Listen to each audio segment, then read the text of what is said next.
Bienvenue à cette micro-formation qui s'appelle « J'amène ma boîte au comptable ». C'est présenté par les services de bureau Meldo. L'objectif aujourd'hui, c'est un petit peu de dédramatiser la gestion comptable pour l'entreprise individuelle et de faire une sorte d'initiation à la tenue de livre pour les entrepreneurs pour les entrepreneurs et les travailleurs autonomes qui désirent en savoir plus sur leur gestion comptable. Donc, au programme, je vais me présenter. Ensuite, on va faire une petite blague sur quoi faire pour que mon comptable ait envie de prendre des vacances quand j'arrive. Ensuite, la comptabilité. À quoi sert-elle? Les livres et les registres en comptabilité manuelle. Qu'est-ce que c'est et à quoi ils ressemblent? Les états financiers. À quoi ils ressemblent et à quoi ils servent. Les dépenses admises pour les entreprises individuelles, comment les comprendre et quoi garder. Et puis, on va faire un survol des inscriptions, autrement dit, quelles sont les obligations et pourquoi on pourrait avoir à s'inscrire à certains programmes du gouvernement. Donc, sans plus tarder, ensuite, il y aura la conclusion, excusez-moi. Donc, sans plus tarder, je me présente. Je suis Mélissa Domingue. Je suis adjointe virtuelle pour service de bureau Meldo. Ma formation est commis comptable et je cumule près de 20 ans de service dans le travail de bureau, tant comme réceptionniste, secrétaire, adjointe administrative et même commis comptable. Donc, j'ai quand même un bon bagage. De plus, je suis travailleur autonome depuis 2008. Depuis ce moment-là, je fais de la tenue de livre, je fais ma propre comptabilité et j'en ai fait pour des clients aussi. Au fil de mes années de service, je n'étais pas seulement que commis comptable ou adjointe virtuelle, j'étais aussi couturière. Donc, j'ai eu aussi une service de garde en milieu familial. J'ai donc un bagage professionnel qui est assez varié et qui me permet d'avoir l'esprit ouvert sur les différentes particularités du travail autonome. Donc, assez parlé de moi. Si vous avez besoin de plus d'informations, vous pouvez vous rendre sur mon site qui est www.bureaumeldo.live. Vous avez plus d'informations sur moi. Donc, voici, continuons. Comment faire pour que mon comptable ait envie de prendre des vacances quand j'arrive? Écoutez, il faut vraiment prendre ça de façon humoristique, bien sûr, mais en même temps, il y a une pointe de vérité. C'est certain que si j'amène à mon comptable le 25 avril une méga boîte remplie de toutes les factures que j'ai cumulées dans la maison pendant l'année, mais que je n'ai aucun souvenir de à quoi il servait, il va peut-être moins aimer ça. Ensuite, lui apporter toutes mes enveloppes de fournisseurs qui sont encore cachetées en me disant « bah c'est pas grave, il va s'en occuper mais quand il va faire mes impôts », ça l'aide pas non plus. Et puis, lui demander que mes déclarations de revenus, avec tout ça, soient prêtes dans la même semaine.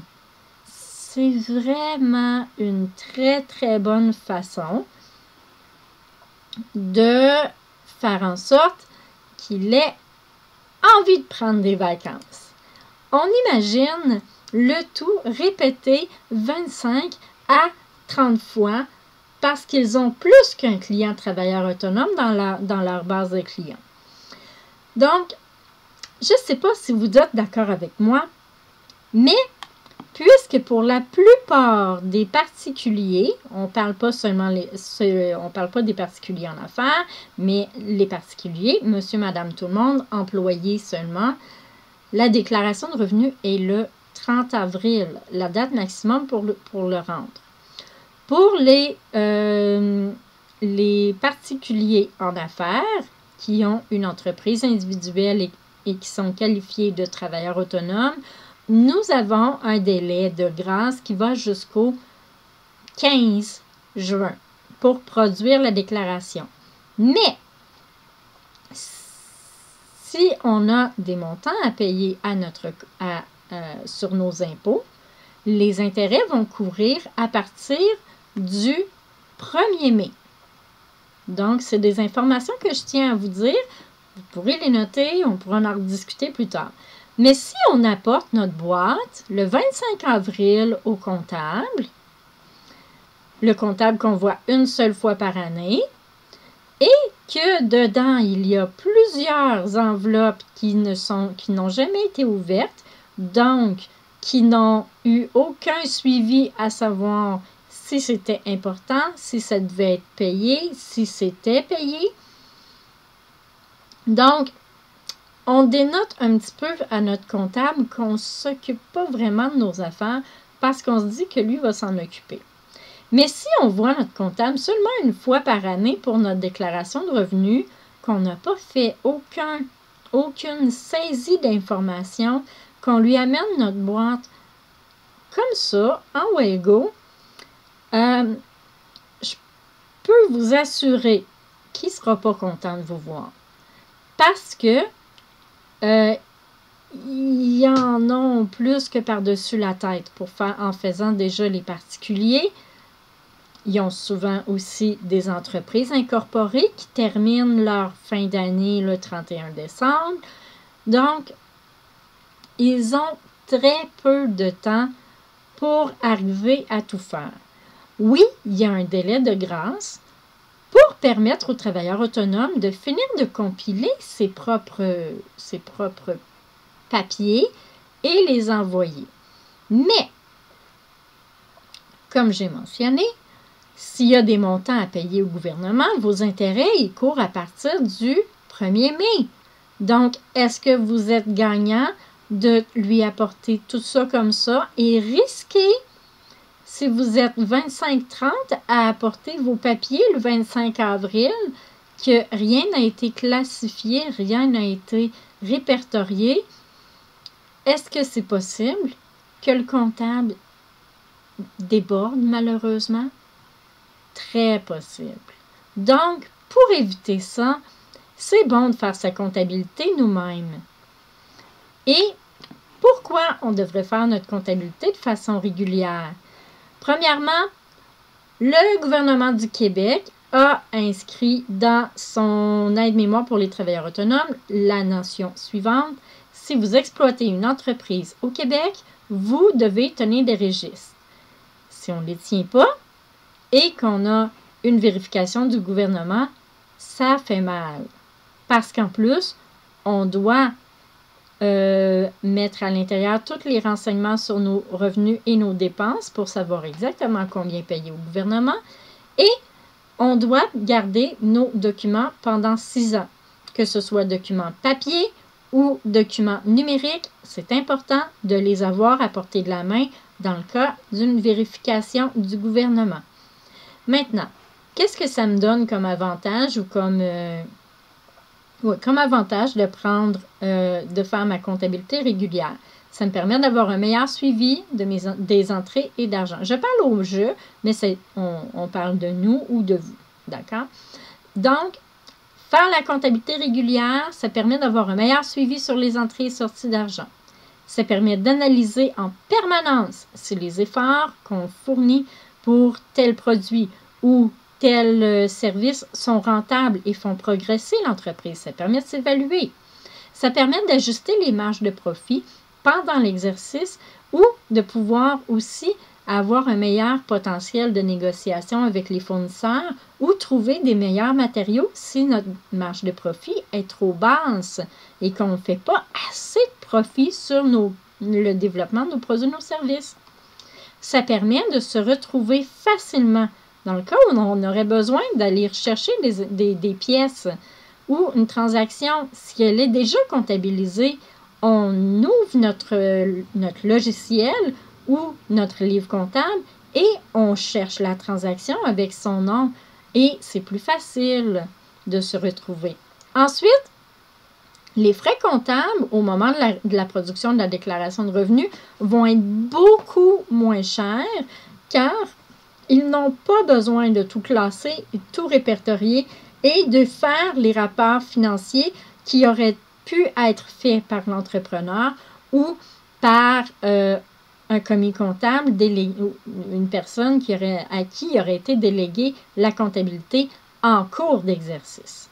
Ça évite aussi les surprises désagréables, un petit peu comme on a entendu dans l'actualité, dans l'actualité du mois de janvier 2019, avec Mme Caroline Néron, qui fait face maintenant à une possibilité de faillite d'entreprise, malgré qu'elle avait énormément de chiffre d'affaires, puisqu'elle a fait elle-même la confession. Elle ne suivait pas d'assez près les rapports financiers pour savoir que finalement l'entreprise n'était pas si en santé que ça financièrement. Comme je mentionnais, dans le cas de vérification du gouvernement, c'est plus facile de s'y retrouver. Et puis, tout est clair, tout est précis. On sait de quoi on parle parce que on prend soin de notre entreprise. Donc, voici les avantages, entre autres, il y en a plusieurs autres, à faire notre comptabilité régulièrement et de garder un œil sur la comptabilité. Maintenant, on va voir la façon à quoi ressemblent les différents livres et registres que le gouvernement nous demande de tenir. Nous avons deux grandes parties qui est la tenue de livre et ensuite les états financiers. La tenue de livre, c'est ce qu'on appelle aussi le système comptable. Elle comporte plusieurs livres et registres importants. On va voir les principaux aujourd'hui. Mais à quoi ça sert? Donc, la tenue de livre, ça sert à faire le suivi des ventes et des dépenses. Ça sert à faire le suivi des montants qui sont dus ou les montants à recevoir. Ça nous sert à classer les données pour faciliter l'analyse plus tard. Si on considère que les transactions dans une entreprise sont comme le sang à l'intérieur du corps humain, donc la tenue de livre, c'est le cœur qui pompe le sang, il redistribue aux bons endroits où le cœur ou le corps a besoin que ce sang soit distribué là. Donc, c'est ça, c'est un petit peu ce que je dirais. L'argent, les biens et tout ce qui constitue l'entreprise et qui la fait vivre doit être réparti aux bons endroits par notre pompe qui est la tenue de livre, la pompe qui est le cœur. Et ensuite viennent les états financiers qui sont exactement comme les tests de santé. On prend un rayon X de l'entreprise et avec les états financiers, ça permet d'évaluer si on est en profit ou en perte. Ça permet d'analyser si l'entreprise est en santé financière et en même temps lui offrir un pouvoir de négociation. Et ça évite aussi les mauvaises surprises comme le cas de Mme Néron. Pour moi, question de rester dans l'image du corps humain, c'est l'électrocardiogramme qui permet d'évaluer la santé financière de l'entreprise. Si le cœur bat mal, les états financiers vont mal paraître aussi. Donc, voici. Maintenant, je vais vous montrer les fameux registres, à quoi ils ressemblent. C'est catégorisé en deux grandes parties, soit les journaux et les grands livres. Ils sont interreliés et interdépendants les uns des autres, mais ils ont des étapes à suivre. Tout d'abord, le journal des achats. Le journal des achats ressemble à ceci. On y met les dates, on répertorie tous les achats qui ont été faits à crédit, qui ne sont pas payés sur le coup, mais payés plus tard. Donc, ils sont mis dans un compte fournisseur. J'ai donné un exemple comme ça de transaction fait, mettons, avec le service de bureau Meldo, où je vous aurais fait des tâches de bureau, par exemple. Si ça avait été des achats qui ont un lien direct avec vos ventes, on les met ici et tout ce qui a trait avec les frais de bureau et autres choses qui sont pas directement en lien avec vos ventes et vos services, tout ce qui est du reste va dans la colonne autre.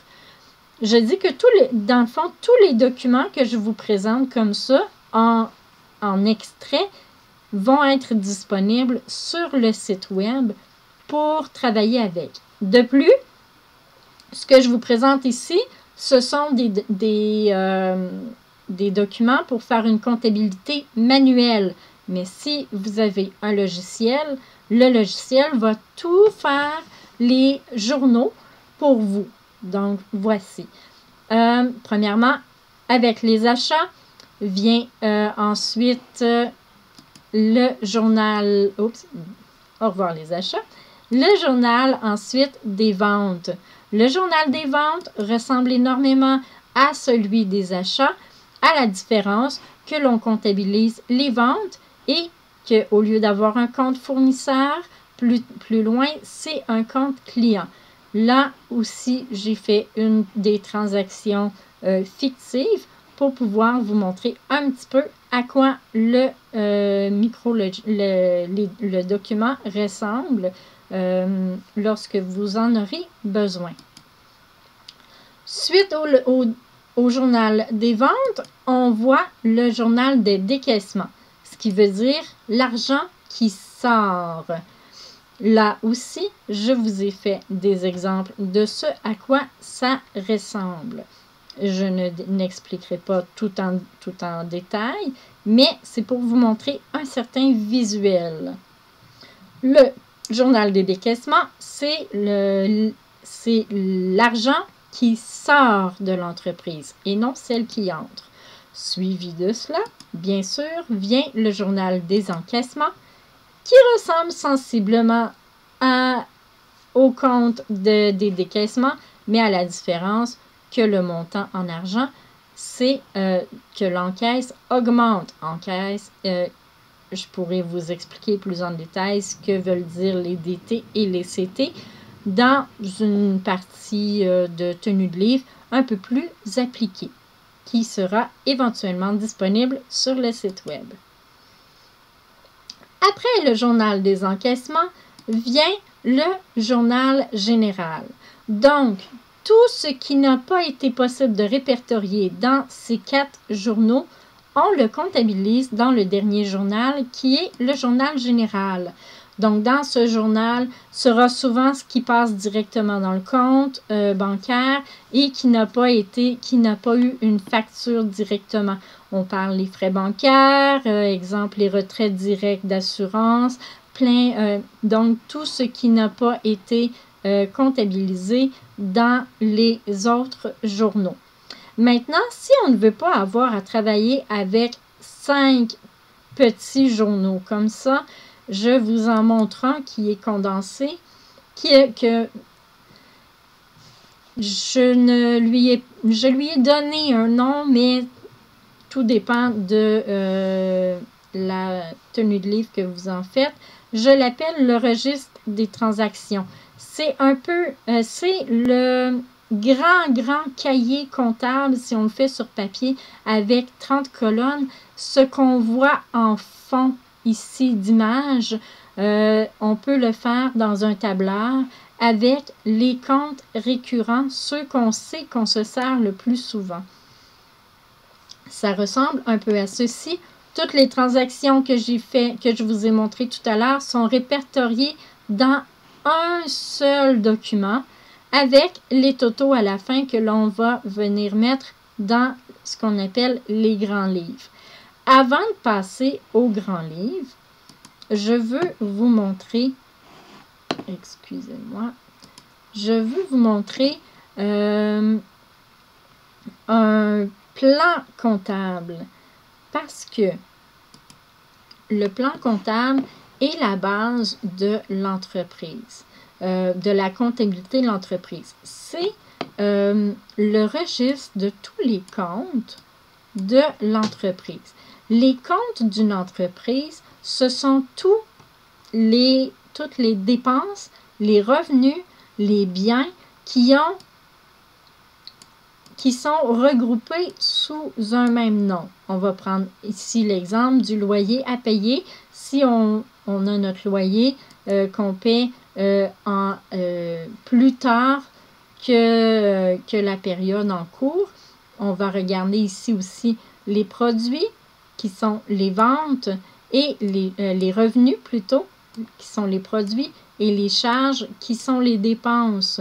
On a ce que je vous présente là, c'est celui qui est conseillé par Revenu Québec, mais bien sûr, chaque entreprise a ses propres noms de compte et ses propres numéros, mais ceux-ci sont ceux proposés par Revenu Québec que j'ai trouvés dans les guides de l'entreprise. Oui, c'est ça, dans certains, en me promenant sur le site, j'ai trouvé le guide de Revenu Québec, celui qui conseille la gestion d'entreprise et la comptabilité d'entreprise. Donc, voici, si vous aimeriez vous partir un système comptable rapidement avec ce qui est déjà proposé, ce plan comptable peut être très bien pour vous. Chaque bureau de comptable va aussi avoir ses propres comptes, ses propres plans comptables avec ses propres chiffres avec lesquels il travaille plus régulièrement. Mais voici quand même un exemple.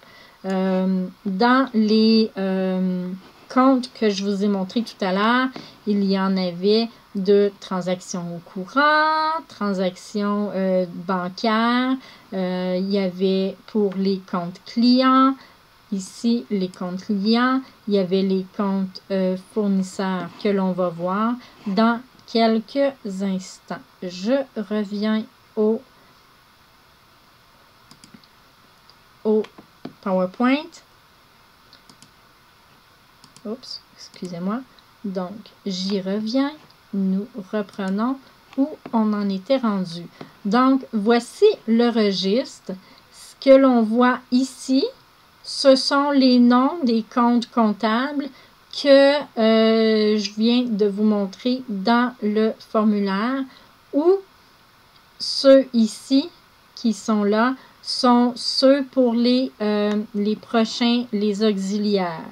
Donc, prochaine partie, les grands livres. Dans les grands livres, il y a le livre des fournisseurs qui ressemble à ceci. On voit ici, c'était Service de bureau Meldo, votre fournisseur. Son numéro, c'était le F0001. Vous leur donnez leur numéro que vous convenez. Ça peut être le numéro de téléphone, ça peut être le fournisseur 1. C'est comme vous en convenez. Et on a vu rapidement ce sont exactement les mêmes données qu'il y avait dans le grand rapport. On a eu une facture et un paiement partiel avec le solde du compte à la fin. C'est ce montant additionné avec celui de tous les autres fournisseurs pour ce mois-là qui va devenir votre solde de votre compte de grand livre. Ensuite, on voit le livre des clients. C'est la même chose. Hop, j'ai oublié de mettre une transaction. Mais dans nos ventes, on avait eu, dans nos ventes à crédit, on avait eu Monsieur Untel qui avait fait un achat pour 100 $ plus les taxes qui faisaient 114,98 $. Et il nous avait fait un retour d'un article de 10 $, donc 10 $ plus les taxes. le solde qui lui reste à payer est ceci. S'il le paie après le 31, dans le fond, j'ai oublié de l'inscrire, mais sur notre registre, il avait fait un paiement. Donc, son paiement serait venu ici, qui aurait mis son solde à 0. Voici. Je vais vous montrer. Excusez-moi, ma souris me joue des tours.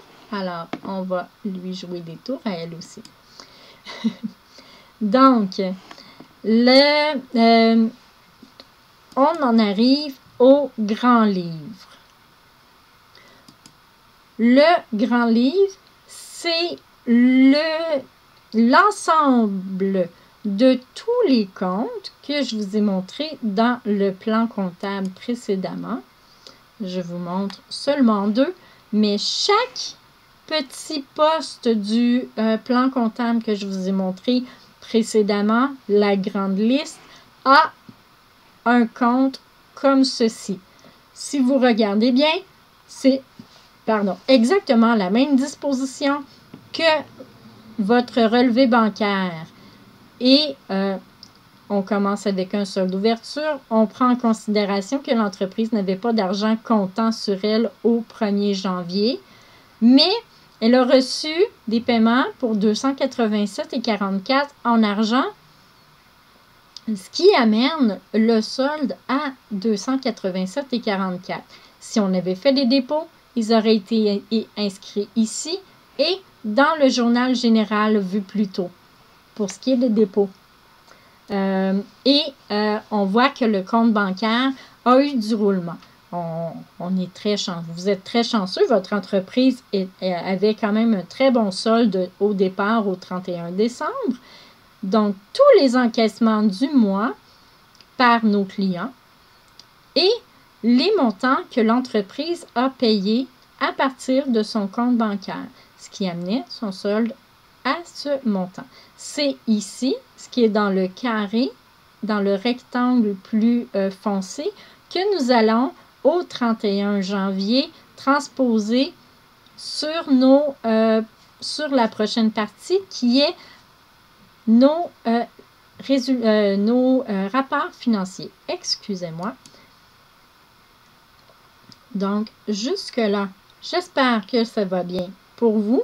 C'est quand même un survol très rapide. On en arrive aux états financiers. À quoi servent-ils? La balance de vérification, c'est le répertoire de tous les soldes du grand livre à une date précise. Donc, dans notre cas, nous, on ferait une fin de période mensuelle et on voudrait voir nos montants financiers au 31 janvier, puisque c'était ce qu'on voyait. Je n'ai pas d'état de résultat de balance de vérification de ce mois-là que j'ai fait, mais je vais vous en montrer un d'une entreprise fictive, à quoi ça ressemble, après avoir parlé des 3. Donc, la balance de vérification, c'est le rayon X de l'entreprise. Ça prend une photo de chacun des soldes, de chacun des comptes du grand livre.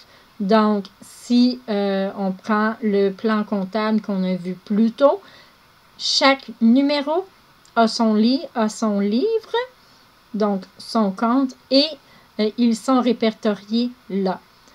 À partir de la balance de vérification, on sort 2 rapports importants.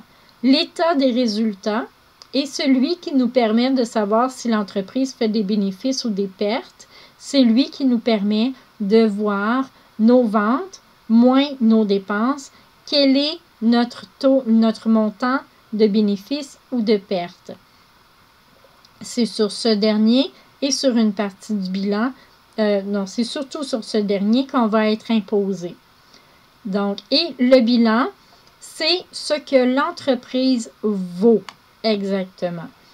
Donc, petite pause ici. Je vous montre une entreprise fictive, à quoi ressemblent leurs documents. Donc, ici, l'entreprise fictive, nous voyons, eux, leur plan comptable, c'était les numéros de compte que vous voyez ici. Et ce sont les soldes de tous les comptes du grand livre, comme je vous explique. Ils sont tous là. Il y en a qui sont au débit, il y en a qui sont au crédit. Et pour voir si l'entreprise a bien fait sa comptabilité, les deux colonnes ici doivent avoir le même total. Ce n'est pas la valeur de l'entreprise, c'est vraiment la valeur des montants qui ont transigé d'un côté ou de l'autre dans l'entreprise. Donc, c'est, comme on dit, la balance de vérification. Donc, c'est le rayon X qui nous permet de voir si on a bien travaillé notre comptabilité.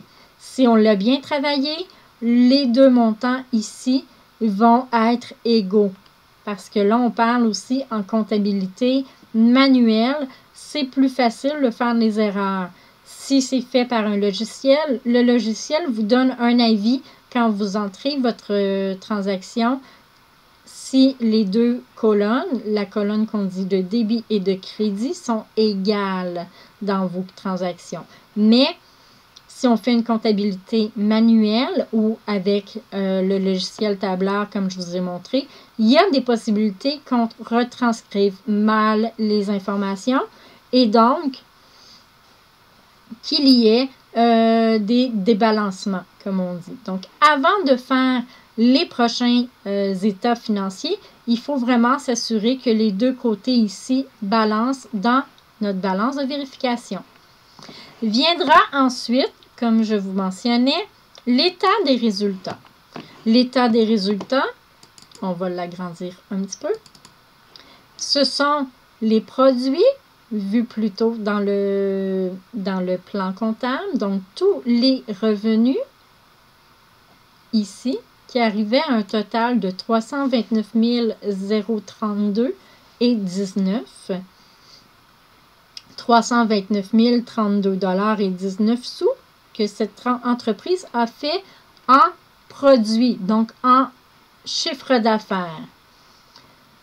Leur dépense de cette période-là en est arrivée à un total de 206 908 $ et quelques sous en dépenses en charges pour arriver à un bénéfice de 122 123 et 56. Si les produits ici, les revenus, avaient été plus bas que les dépenses, l'entreprise aurait été en perte. C'est là que l'on sait, c'est avec ce rapport, le rapport de l'état des résultats, que l'on peut vérifier si notre marge de profit sur les services ou les produits est bonne. Parce qu'il faut normalement que nos ventes viennent couvrir les dépenses. Si ce n'est pas le cas pendant plusieurs périodes d'affilée, c'est là qu'on va voir qu'il faut réajuster le tir pour ne pas en arriver à une surprise, à être au pied du mur et ne plus avoir aucun accès financier. Si l'entreprise essuie toujours des pertes d'entreprise, éventuellement, les services financiers et les investisseurs ne seront plus intéressés à y investir. Après avoir fait notre état des résultats, comme je mentionne aussi, si vous avez un logiciel comptable, ce dernier le fera pour vous. Mais après avoir fait l'état des résultats, ensuite, on en arrive au bilan. Faire le bilan de l'entreprise, c'est de vérifier quelle est sa valeur. Donc, on calcule dans le bilan tout ce que l'entreprise possède, qui va même plus loin, qui va jusque-là. Tout ce que l'entreprise possède, tant en argent qu'elle a dans ses comptes bancaires ou dans son comptant à déposer, tout son argent qu'elle a en main, tous les paiements qui sont à recevoir, de cartes de crédit, par exemple, quand l'entreprise fait des ventes, qu'elle accepte les crédits, ils ne sont pas automatiquement déposés dans le compte, alors ils sont à recevoir. Donc, souvent, c'est le mois en cours au moment qu'on fait le bilan et ils vont se transférer automatiquement dans les comptes. Ensuite, tous les comptes clients et les effets à recevoir, donc l'argent qui est en attente et tout ce qu'on a payé d'avance qui nous appartient, mais qu'on n'a pas automatiquement eu la dépense officielle, donc qu'on n'a pas eu automatiquement la facture, ce sont les frais prépayés. Donc, on a nos stocks et tout ce qui est des biens à long terme, les équipements, le terrain, l'immobilier, le véhicule, si on a un véhicule au nom de la compagnie, etc. Donc, l'entreprise Construction Universelle, qui était notre entreprise fictive, avait un total d'actifs de ses biens et de ses espèces de 1 140 792 et des poussières. Maintenant, vérifions plus loin. Les passifs, ce sont les dettes de l'entreprise, donc les comptes fournisseurs, ses cartes de crédit à payer et les emprunts ou, comme on voit ici, les sommes à remettre au gouvernement. Et tous les emprunts sont inscrits ici. Ensuite, les avoirs de l'entreprise, c'est autrement dit, ici, c'est une entreprise incorporée, donc c'est des actions. Les actions de l'entreprise sont de valeur de 150 000 $ et le total des bénéfices de l'exercice. Donc, le total des dettes est additionné à ce qu'on appelle les avoirs, qui sont les bénéfices et les actions, donne la même valeur, le 1 140 792 et 83, donc, pardonnez-moi, la même valeur que les actifs. Ce qui veut dire que notre comptabilité a été bien faite, bien comptabilisée, aux bons endroits. C'est dans ce rapport financier que l'on voit si nous avons bien comptabilisé. Je vous expliquerai plus précisément lorsque viendra le temps de faire vos premiers états financiers. Si vous les faites par vous-même, je pourrai vous aider et vous guider à savoir qu'est-ce qui sert à quoi. Là, on s'entend aujourd'hui, ce n'est pas un cours de comptabilité appliquée comme je vous le mentionnais. Revenons donc à notre PowerPoint. Revenons-y. Alors, nous avons vu un survol des états financiers principaux. C'est sûr qu'il y en a beaucoup plus. Maintenant, entrons dans la partie intéressante pour les travailleurs autonomes. Quelles sont les déductions que nous pouvons demander? Donc, quels frais et dépenses on peut déclarer pour diminuer le montant d'impôt à payer? J'ai été chercher des captures d'écran du formulaire TP80 qui accompagne la déclaration de revenus des travailleurs autonomes pour vous aider à visualiser à quoi cela ressemble. Donc, voici un petit aperçu. Plusieurs des déductions peuvent être placées à 100%, donc, ce que je veux dire qui sont 100% déductibles. On inclut là-dedans la publicité, les créances irrécouvrables, vos taxes et permis d'affaires, ça c'est quand vous avez un numéro d'entreprise du Québec, ou si vous devez avoir des permis spécifiques à votre type d'entreprise. Vos frais de livraison, on n'inclut pas ici les frais de véhicules moteurs, mais vos frais de livraison, si vous avez du UPS, Post Canada, un service de messagerie indépendant avec facture, bien sûr, vous pouvez les mettre ici. Je saute parce qu'on va les voir plus loin. Les frais de gestion et d'administration, ce sont tout ce qui est les frais de bureau liés à l'administration. Les frais de représentation, attention, il y a un bémol. On voit partie déductible ici. Tous les frais de restaurant ne sont pas 100% déductibles.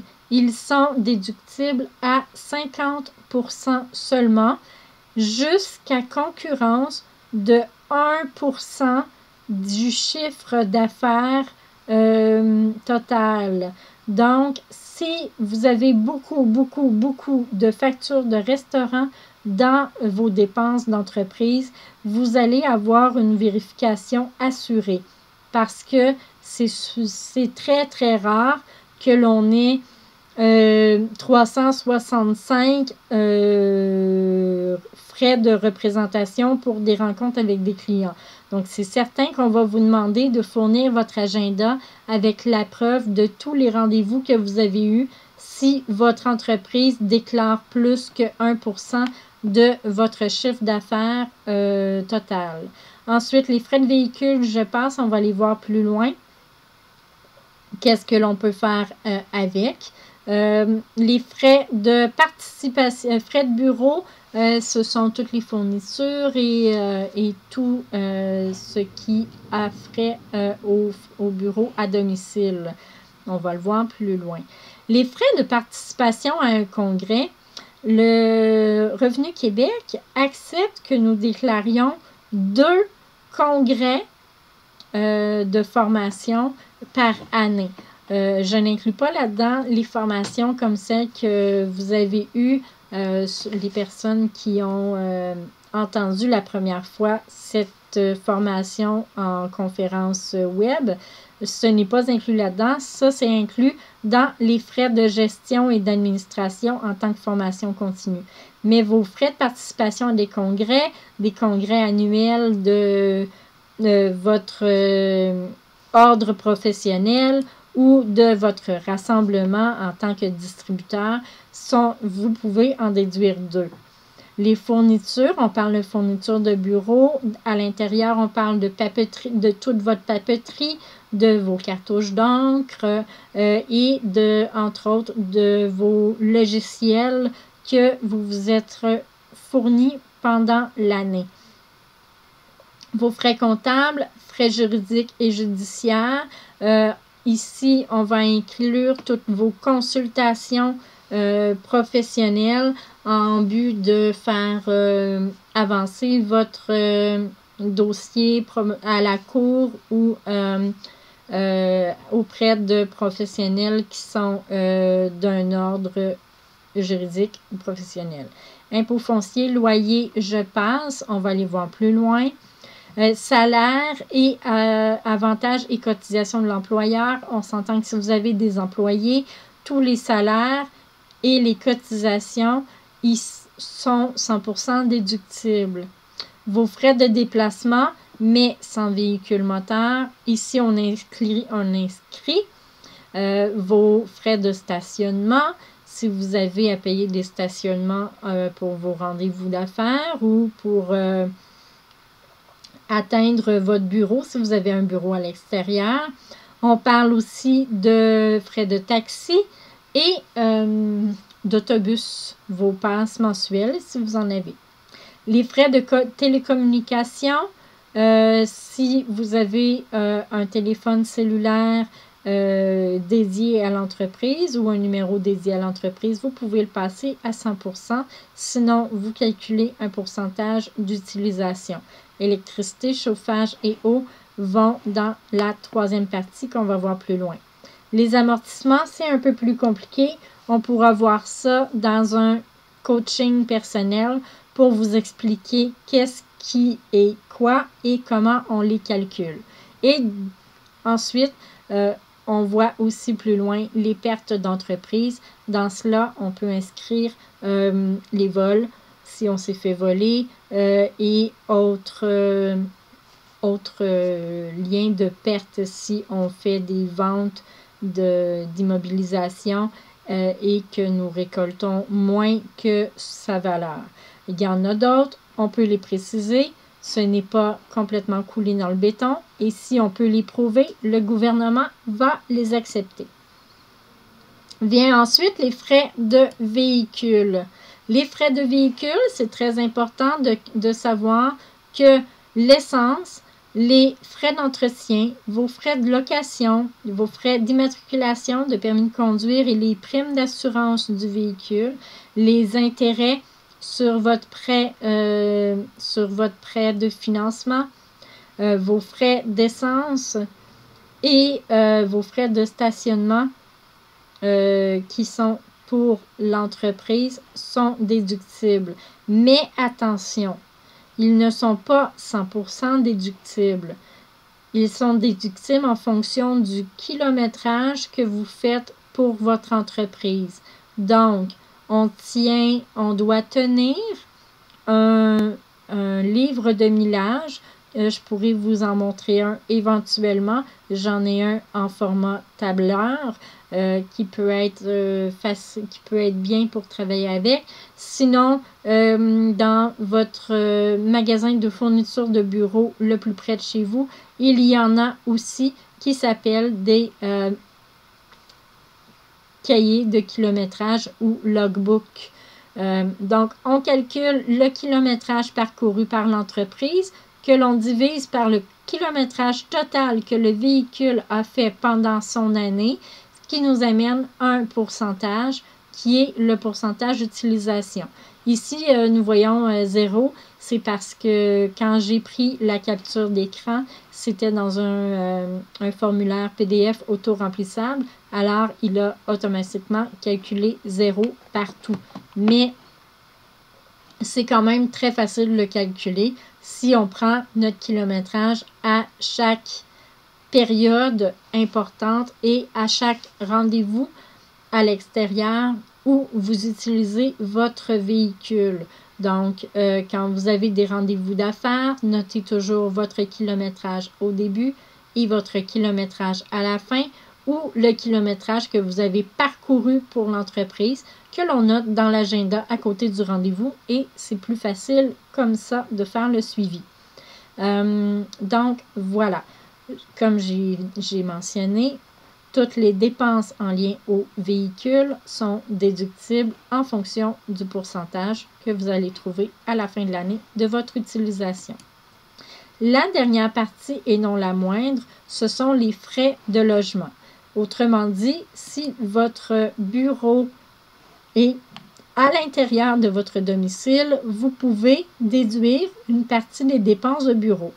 Si votre bureau se trouve à l'extérieur de votre domicile et je ne parle pas sur le même terrain, mais que vous louez un local commercial, dans ce cas-là, tous les frais de votre bureau en lien avec l'électricité, les assurances bâtiments et tous les frais de location et en plus les taxes applicables au logement commercial seront 100% déductibles. Si votre bureau est à la maison, c'est ce formulaire qu'il faut remplir. J'ai fait seulement une capture d'écran pour les dépenses, mais il y a d'autres calculs plus bas à faire ou plus haut à faire dans ce formulaire. Vous pourrez le voir. Ce formulaire s'appelle le TP80. Donc, voici la particularité pour les dépenses du domicile, du bureau à domicile, est que on peut prendre seulement une partie dans le fond, un pourcentage d'utilisation de votre bureau pour vos dépenses de la maison. Mais dans les dépenses, nous pouvons inscrire le chauffage et l'éclairage, vos primes d'assurance domiciliaire. Et en plus, s'il y a une assurance responsabilité civile que vous ajoutez, celle-là, la responsabilité civile sera 100% déductible, mais votre prime d'assurance régulière de maison va être déductible en fonction du pourcentage d'utilisation de votre maison. Les entretiens et réparations, si vous faites des entretiens et réparations par une personne qui a ses permis de construction ou d'entretien spécifique, vous pourrez prendre la déduction toujours d'un pourcentage. Si vous n'êtes pas en logement et que vous êtes propriétaire de votre maison, les intérêts sur l'emprunt hypothécaire peuvent être pris toujours dans le même pourcentage. Même pourcentage pour les impôts fonciers si vous êtes propriétaire. S'il y a d'autres frais, exemple un frais de loyer, si vous êtes locataire, là, vous pouvez aussi déduire un pourcentage de l'utilisation de votre bureau. Ensuite, est-ce que j'en vois d'autres là? Donc, ici, ce qui est très important, c'est de savoir la quote-part qu'on appelle de l'utilisation de votre bureau dans votre domicile. Pour ce faire, c'est important de calculer la superficie de votre bureau par rapport à la superficie de votre maison et aussi, si vous y recevez des clients, il faut aussi calculer le pourcentage d'utilisation de votre bureau par la clientèle en temps.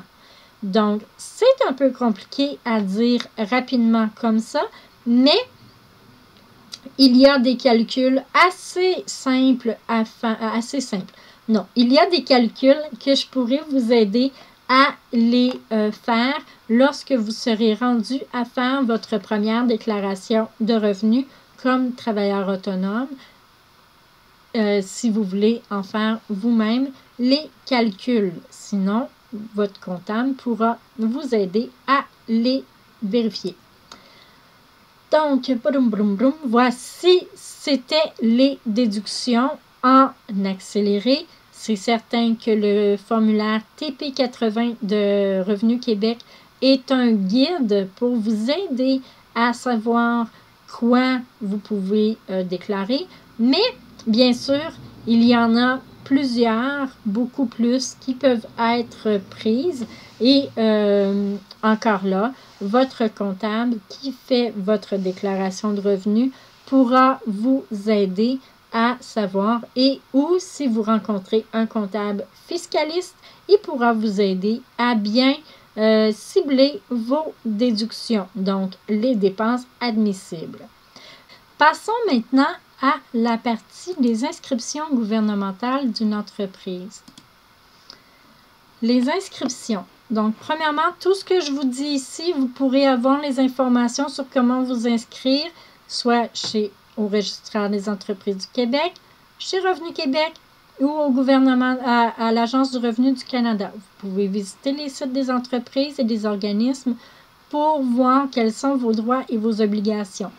Mais, en un petit survol, donc, qu'est-ce qu'il y en est pour le numéro d'entreprise du Québec? Nous avons obligation de nous inscrire quand on utilise un autre nom que notre nom personnel complet, avec lequel nous sommes enregistrés comme citoyens du Québec et du Canada. Il est nécessaire aussi le numéro d'entreprise du Québec pour l'ouverture d'un compte bancaire d'entreprise. Sans numéro d'entreprise du Québec, il n'y a aucune banque qui ne devrait normalement accepter d'ouvrir un compte d'entreprise. Ensuite, pour les numéros de TPS et de TVQ, nous avons obligation, en tant qu'entreprise, de s'inscrire à la TPS et la TVQ aux taxes de vente dès que l'entreprise atteint 30 000 de revenus de vente à l'intérieur d'un délai de 4 trimestres. Donc, même si on est en 2019, les trimestres de 2018 comptent, les derniers trimestres. Donc, nous sommes dans le premier trimestre de 2019 au moment où je fais cette vidéo. On est en janvier 2019, ce qui veut dire le premier trimestre. Le gouvernement peut revenir à 3 trimestres à l'arrière. Donc, pour prendre un total de 4 trimestres, peu importe l'année, 4 trimestres consécutifs, si l'entreprise atteint 30 000 $, il y a obligation de s'inscrire à partir de l'instant même où le 30 000 est atteint. Nous avons, je vais vous expliquer un petit quelque chose, une petite particularité. En fait, non, je vais le dire tout de suite. Si, par exemple, vous avez atteint votre 30 000 $ de revenus à l'intérieur de votre délai de 4 trimestres, mais que vous n'avez pas tenu vos livres à jour, donc vous ne savez pas exactement à quel moment vous l'avez atteint. Mais lors de votre déclaration de revenus, quand vous faites votre comptabilité avec votre comptable dans l'année suivante, on se rend compte que vous avez atteint, on va dire par exemple, 75 000 en revenus. Donc, on doit reculer à partir, pour trouver à quel trimestre votre 30 000 $ a été atteint. Et à partir de là, vous avez obligation de payer la TPS et la TVQ sur vos ventes et vous avez le droit aussi de déclarer sur vos dépenses. Mais attention! Vous allez devoir, si vous voulez récupérer vos taxes, contacter chacun de vos clients à qui vous avez facturé depuis l'instant que vous avez atteint le 30 000 pour leur charger les taxes que vous n'aviez pas chargées. Donc, est-ce que c'est avantageux de ne pas s'inscrire? À mon avis, non. Vous pouvez vous inscrire dès que vous créez votre entreprise. Ainsi, premièrement, ça donne un certain pouvoir et une allure plus professionnelle à votre facturation. Et en plus, ça oblige à faire un suivi régulier de vos transactions pour pouvoir faire vos déclarations périodiques. Donc, c'est beaucoup plus avantageux pour vous. Et en plus, on sait très bien que dans les premières années d'une entreprise, il y a souvent plus de dépenses que de revenus dans les débuts. Alors, au lieu de payer les taxes sur vos revenus qui sont vos profits dans les débuts, vous allez pouvoir récupérer vos taxes sur vos dépenses de création d'entreprise seulement si vous êtes inscrit. Si vous n'êtes pas inscrit, à partir de la minute où vous vous inscrivez, vous pourrez déclarer vos dépenses seulement à partir de 1 mois dans le trimestre suivant, à partir de 1 mois après votre inscription. Donc, on prend l'exemple d'une entreprise qu'on est en janvier 2019 et l'entreprise aurait atteint son 30 000 au mois de mars 2018, mais qu'elle n'avait pas tenu ses comptes. Donc, elle ne s'était pas inscrite avant. Là, à partir du 1er mai, donc elle a 1 mois de délai après le mois où elle atteint, après la fin du trimestre où elle atteint son 30 000. Donc, à partir du 1er mai seulement, elle peut récupérer sur ses dépenses d'entreprise et elle doit payer sur ses ventes. Mais si elle avait été inscrite au début, il n'y a pas besoin de revenir voir nos clients pour leur dire « excuse-moi, c'est parce que, tu sais, quand je t'ai fait une facture au mois de mai, ben, il fallait que je te charge les taxes, mais je ne le savais pas encore. Est-ce que ça dénote du sérieux? » Non, pas du tout. L'entreprise, votre client, va probablement faire « voici un gros X sur cette entreprise-là qui n'est pas à jour dans ses dans ses suivis comptables. Donc, attention, gros X, il me revient 6 mois, 8 mois plus tard pour me réclamer les taxes parce qu'il ne me les avait pas réclamées. Alors non, la plupart des entreprises, en ce temps-là, y essuient une perte importante parce qu'ils ne vont pas rechercher à leurs clients les taxes qu'ils auraient dû demander sur leur facturation. Donc, si vous êtes déjà inscrit, vous n'avez pas à vous soucier de cela. On la facture et on réclame si jamais on a plus de dépenses que de revenus, ce qui n'est pas possible si on s'inscrit tardivement. Là, en plus, il y a des intérêts qui courent sur les montants qui n'ont pas encore été payés. Donc, attention.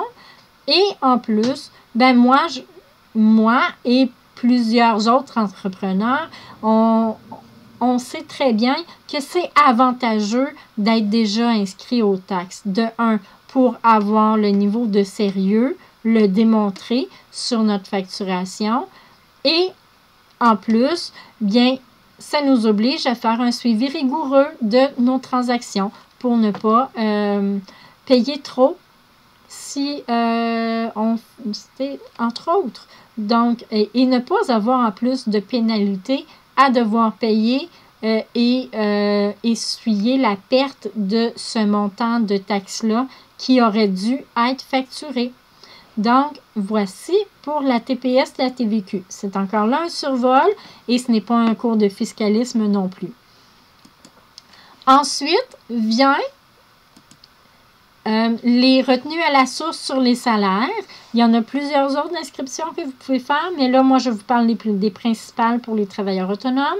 Les retenues à la source sur le salaire, on s'y inscrit à Revenu Québec. D'ailleurs, la TPS TVQ, c'est chez Revenu Québec, registraire des entreprises pour le numéro d'entreprise du Québec. Les retenues à la source sur le salaire, les retenues provinciales, on s'y inscrit à Revenu Québec. Les revenus fédéraux, on s'y inscrit à l'Agence de revenus du Canada. Maintenant, les obligations. Dès qu'on engage un employé, on a obligation de s'inscrire sur les retenues à la source sur le salaire. Donc, quelque chose de très important aussi, il faut apprendre à différencier un employé d'un sous-traitant. D'accord? Si vous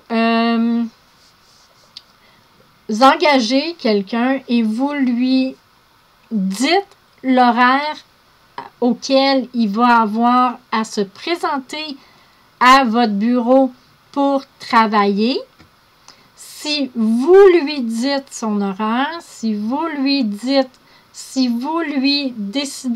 décidez pour lui quel est le revenu qu'il va gagner, ce n'est pas un sous-traitant, c'est un employé. Si vous avez une entente avec une personne qui vous facture ses services et que la personne est libre de son horaire à l'heure et de ses montants qu'elle vous facture, ainsi, c'est un travailleur autonome. Si vous sous-traitez, donc si vous déléguez, par exemple, votre comptabilité à une adjointe virtuelle, celle-ci travaille de son domicile, mais si vous décidez pour elle qu'elle doit travailler de telle heure à telle heure dans votre entreprise, alors c'est une employée qui fait du télétravail. Mais, dans ce temps-là, vous devez payer les retenues à la source car c'est une employée.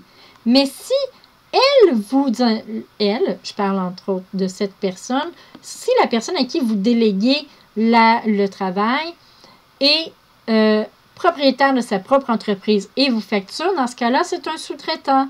Mais attention, la personne doit être libre de ses choix et libre de décider combien elle vous donne. Vous y arrivez par négociation. Si vous décidez combien vous la payez, c'est une employée. Si vous avez une négociation ensemble et que la personne est d'accord, et alors c'est un sous-traitant. Et si la personne vous fait des factures aussi, S'il n'y a pas de facture et que vous donnez des montants à une personne, celle-ci est un employé, vous devez vous inscrire. Voici, je voulais simplement clarifier la situation.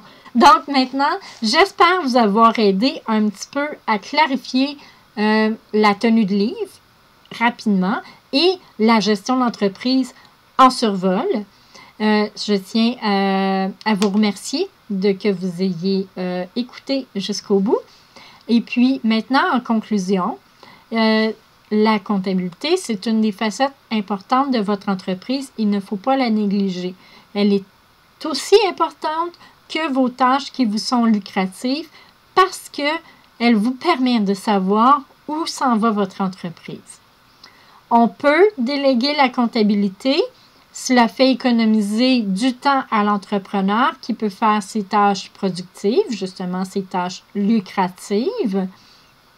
Mais ce que je vous conseille fortement, c'est de trouver une personne de confiance qui a des vraies qualifications pour ne pas se retrouver, comme quand je vous montrais dans les formulaires, les états plus tôt, à avoir des débalancements majeurs et devoir payer un fiscaliste, une personne qui peut coûter plus de 50 $ de l'heure pour être capable de rétablir les choses. Et vous ne voulez pas non plus que en ayant fait votre comptabilité, excusez le terme, mais tout croche, vous soyez obligé de tout recommencer à zéro, partir, aller reprendre tous vos chiffres des dernières années pour être certain que c'est bon, parce que le gouvernement peut revenir plusieurs années en arrière et ça peut vous coûter très cher.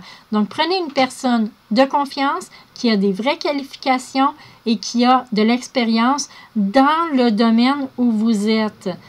Parce que si la personne qui fait votre comptabilité n'a jamais touché, ne fait que la comptabilité, exemple, d'une PME où la personne ne fait que rentrer les factures d'achat, là, si elle tombe dans une comptabilité de travailleur autonome avec des déductions du logement et plein d'autres possibilités, mais qu'ils doivent calculer les ratios de déduction, c'est plus complexe. Donc, et en plus, il y a certains domaines qui ont leurs particularités. Donc, choisissez une personne qui fait la comptabilité régulièrement dans le domaine où vous êtes. C'est très important.